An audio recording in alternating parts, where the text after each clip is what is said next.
Salut les gens! Avant de commencer cette vidéo, n'hésite pas à liker, à commenter, à partager et surtout aussi à t'abonner si ce n'est pas déjà fait en cliquant sur la petite clochette qui permettra de savoir quand la vidéo sera présente. Merci à toi beau gosse. Salut tout le monde, c'est After, j'espère que vous allez bien. Aujourd'hui on va se retrouver pour une nouvelle vidéo. Alors aujourd'hui c'est une vidéo un peu spéciale parce que je vais vous donner simplement des conseils, des avis, comment utiliser. Alors pour ma part OBS parce que XSpeed c'est pas que j'aime pas mais en fait je suis un peu moins calé à la matière. Si vous voulez voir XSpeed vous allez sur YouTube, tuto XSpeed vous trouvez tout. Mais moi aujourd'hui je vais vous faire pour mes viewers, je vais faire OBS parce qu'on a beaucoup qui m'ont demandé comment tu filmes ton écran, comment tu streams. Alors pour cette vidéo c'est très simple la famille, vous allez pas me voir simplement pour permettre d'avoir une meilleure facilité de voir tout exactement de ce qu'on pense. Donc là vous avez simplement le OBS. Alors le OBS comment on le télécharge? Tout simplement je vous mettrai un lien dans la description. Ne vous inquiétez pas là-dessus. Alors moi je vous promets franchement c'est vachement plus simple le classique, il y a beaucoup moins de bugs et tout. Effectivement l'autre vous pouvez faire plus de choses j'ai l'impression. Mais il bug beaucoup plus souvent, la preuve, moi il a crash et je sais toujours pas pourquoi, je vais devoir le réinstaller, ça devient chiant, bref.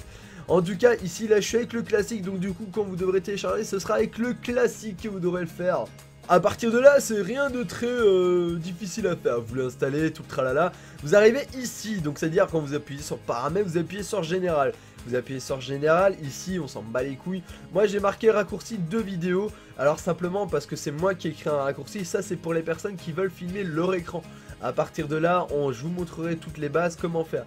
Alors on va commencer avec l'encodage. L'encodage c'est très simple. Ici comme c'est un encodage vidéo raccourci pour vidéo, il n'y a absolument pas besoin de mettre un encodage en fait à la base. Parce qu'en fait c'est un bitrate à la base pour internet. Du coup ici ça vous sert à rien le bitrate.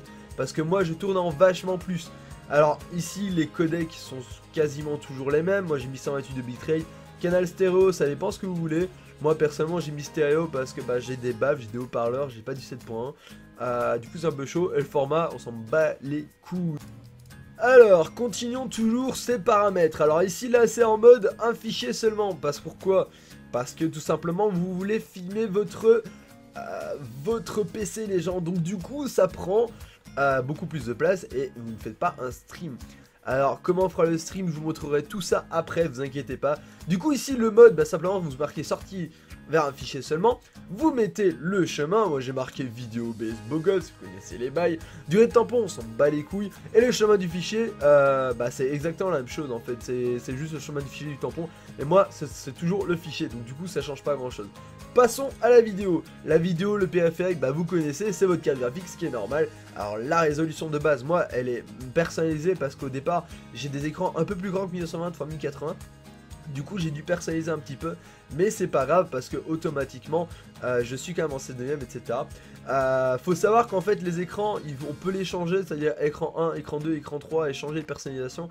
Moi j'ai essayé comme c'était, ça dépendra de votre écran les gens. Donc si vous avez un écran plus petit que l'HD, la Full HD, il faudra diminuer, donc du coup il faudra aller en 720 etc. Mais il y a d'autres conséquences aussi à partir de certaines choses qui vont arriver.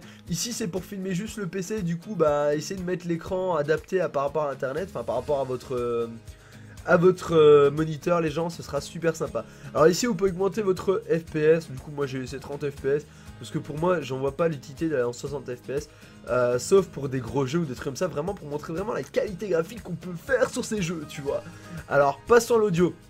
L'audio c'est très simple, mon microphone Blue Yeti, j'ai même par défaut pour le reste parce que la plupart du temps je change les trucs. Si vous voulez changer, c'est à partir de là, donc du coup moi j'ai XSpeed, j'ai Realtek, mais j'ai aussi d'autres choses, normalement j'ai aussi la TV et tout.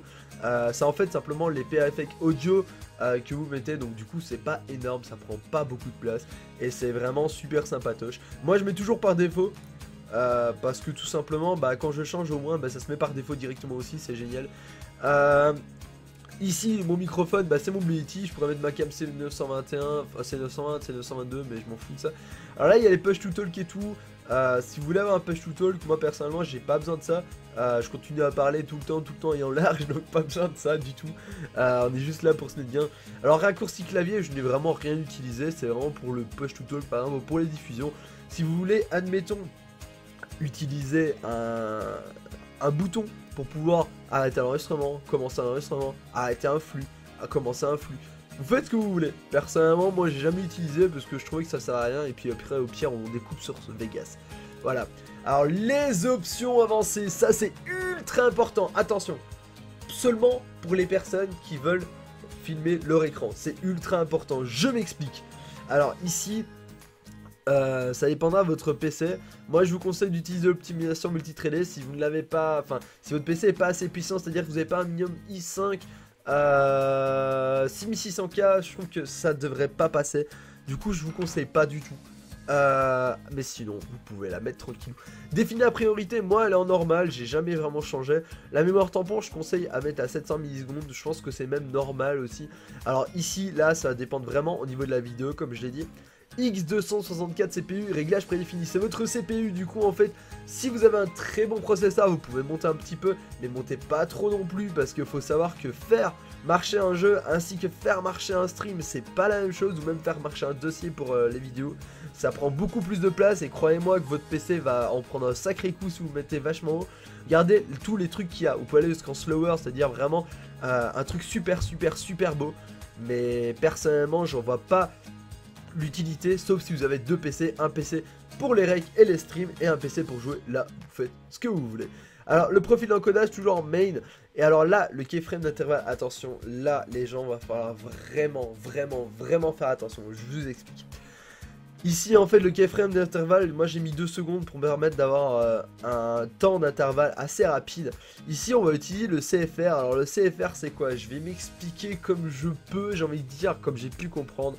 Le CFR c'est très simple, c'est en fait la valeur que vous donnez à votre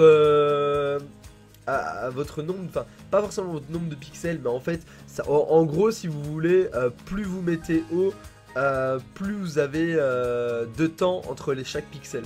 Je m'explique, si j'ai bien compris bien entendu. Si c'est pas ça, de toute façon ça revient quasiment au même, parce qu'en fait plus vous descendez votre CRF, donc là CFR CRF, plus vous descendez votre CRF, plus tout simplement votre encodage sera gros, volumineux. C'est-à-dire, admettons, vous mettez CRF égale 2, vous pouvez avoir 2 gigas en 5 minutes, même pas.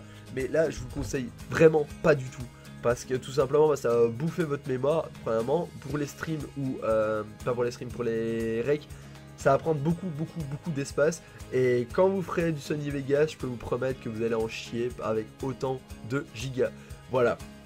Ici moi j'ai mis 8 parce que mon PC tient le 8. J'ai descendu à 7, ça commence à laguer un tout petit peu, donc du coup c'est vraiment le maximum que je peux mettre. Après vous pouvez monter, si vous avez un PC i5 admettons, vous pouvez mettre 10, 11, vous avez un i3, alors là attention, franchement attention, faites attention au niveau de ça, ça dépend de votre carte graphique, ça dépend beaucoup de choses en fait, mais surtout le processeur, ça dépendra vraiment si le processeur est apte à pouvoir pousser autant, voilà. Moi je vous conseille, pour ceux qui ont un bon PC, bah mettez 8. Si vous avez un très bon PC ou un PC que pour le rec, mettez vachement plus si vous le souhaitez. Bah à ce moment là c'est à vous de régler, je peux vraiment pas vous expliquer comment faire. Alors là-dessus ensuite, ici autorisé 60 ou 120 fps dans les paramètres vidéo, faites ce que vous voulez. Moi personnellement j'ai rien coché, parce que pour ma part j'en vois pas l'importance du tout. Tout ce qui est encodeur sync, j'ai rien touché non plus. Le browser, j'ai pas touché non plus. L'anti-parasite, j'ai rien touché. Et le sélecteur de scène, encore moins. Bon, le sélecteur de scène, en fait, c'est pour simplement, au niveau des scènes, les sélectionner et utiliser des choses en plus et tout. Mais moi, ça me sert trop à rien, parce qu'en fait, j'ai pas besoin de ça. Voilà, c'est un tuto, alors ultra rapide, parce qu'en fait, je vous explique vraiment rapido comment faire tout, absolument tout. Et je vous ai donné 2-3 astuces pour ceux qui ont des PC un peu plus nuls ou un peu plus forts. Je vais dire un peu mieux. Du coup n'hésitez pas à me poser des questions dans les commentaires. Je vais essayer d'y répondre si je sais y répondre. Si je ne sais pas y répondre, ben je vous donnerai un autre tuto qui vous permettra d'y répondre plus facilement. Bref, en tout cas ici au niveau de cette vidéo, j'étais super rapide. Du coup si vous n'avez pas compris des choses, n'hésitez pas à me le redemander. Et surtout une deuxième chose, n'hésitez pas à faire pause sur la vidéo et à la relancer quand vous le souhaitez, pour pouvoir configurer bien votre OBS classique. Alors là ici c'est pour l'OBS classique. L'OBS normal je vous le déconseille fortement, parce qu'en fait même s'il est bien, même s'il est sympatoche, il y a beaucoup de choses que vous pouvez pas faire en plus, et ça c'est dommage. Du coup moi je reste sur l'OBS classique, que vous pourrez télécharger, que je vous mettrai le lien dans la description, n'oubliez jamais. Pour le reste, voilà, je crois que j'ai tout dit. Si vous avez encore des questions, comme d'habitude, dans les commentaires, n'oubliez pas de liker, de partager. C'était After, prenez soin de vous, bisous, à demain.